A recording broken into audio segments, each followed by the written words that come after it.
E aí, gente querida, a graça, a paz e o bem do Senhor estejam em nossos corações, reinando em nossas almas e direcionando o nosso andar.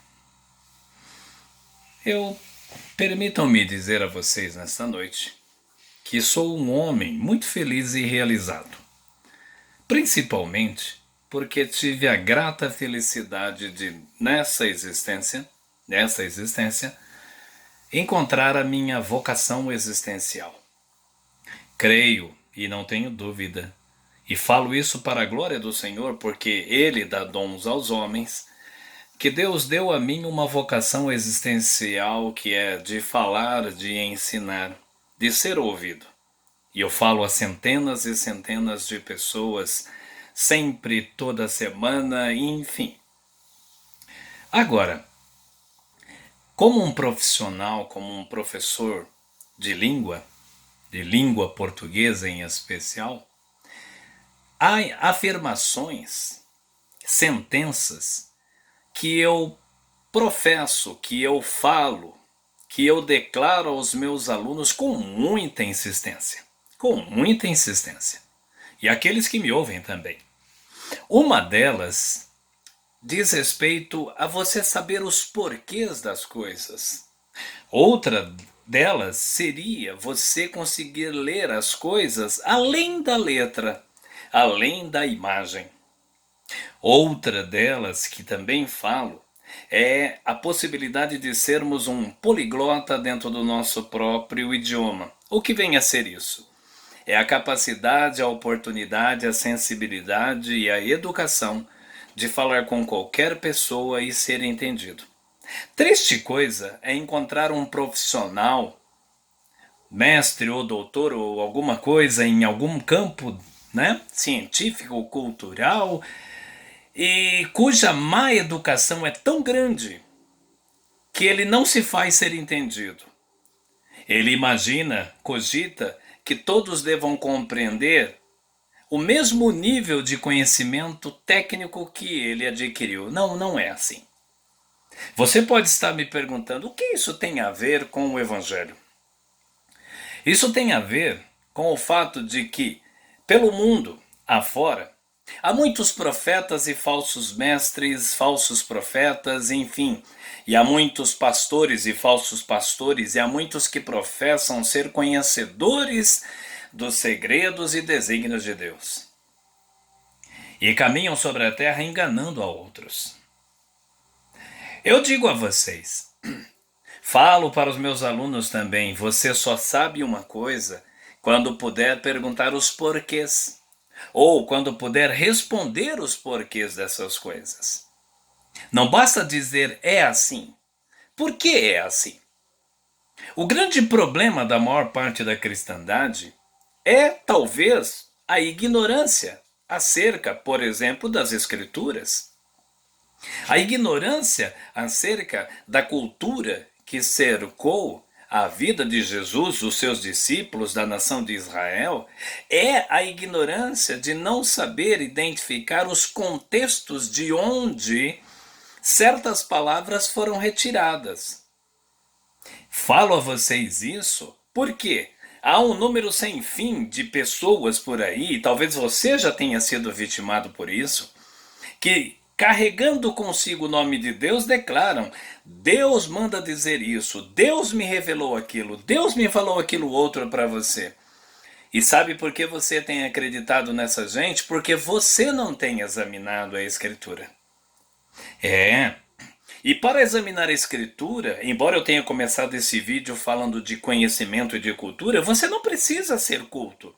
Leia Jesus de Nazaré, tenha Jesus como a sua chave interpretativa e hermenêutica. O que nele é sim é sim, o que nele é não, e todo o resto é resto.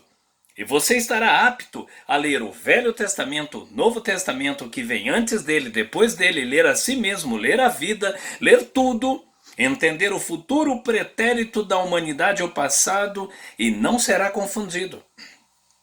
É o próprio apóstolo Paulo que diz que nós devemos nos apresentar como obreiros aprovados que sabem manejar a espada da justiça. Ele está falando da Bíblia, da Escritura. Mas se você conhecer Jesus de Nazaré, você vai conhecer além da Escritura, você vai conhecer a palavra viva. Então, esse tipo de afirmação, esse tipo de jogo, esse tipo de muitas vezes estelionato que fazem os lobos vorazes de hoje em dia, não tem mais poder sobre a sua consciência. Eis que isso, eis que aquilo outro, isso não existe mais para você. Eu não estou dizendo aqui que não creia nos dons do Espírito, mas há muito pouco disso hoje, genuinamente e como verdade.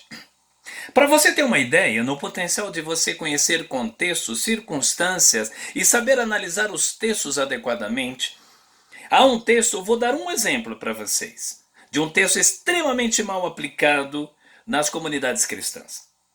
Paulo, quando na instituição da ceia na igreja de Corinto, há um texto que ele diz ali: examine-se o homem a si mesmo e coma o pão e beba o vinho. Pronto. Os pregadores, os falsos mestres, os lobos vorazes já vão dizer para muita gente, está vendo? É para você se examinar. Se você errou e pecou diante de Deus, você não pode tomar a ceia do Senhor. Eu não conheço ninguém que tenha tomado a ceia que não estivesse em pecado, porque como disse Davi, em pecado fui formado, em iniquidade me gerou minha mãe. Sou pecador, lavado e remido pelo sangue de Cristo, mas sou pecador. O contexto ali não fala de pecados tópicos, isso é mais importante compreender. Paulo estava falando de um ajuntamento de crentes que se ajuntavam para o mal. E a cultura daquela época, na ceia ali aplicada, era uma cultura de esbanjamento. Uma ceia farta de toda sorte de alimentos. Só que alguns comiam muito, desdenhando e desprezando outros que nada comiam. Então Paulo fala, vocês se ajuntam para o mal. Vocês não podem se assentar na mesa de demônios e na mesa de Deus. Examinem-se. Ou seja, o que é examinar-se? Você não pode cogitar a possibilidade de estar se banqueteando na mesa supostamente de Deus e o seu irmão na mesma mesa passando fome. E isso pode ser aplicado também à nossa vida espiritual. Você não pode imaginar que seja digno do perdão e da misericórdia de Deus, do amor, do acatamento da graça, e o seu irmão não seja. Pense bem então, examine-se a si mesmo.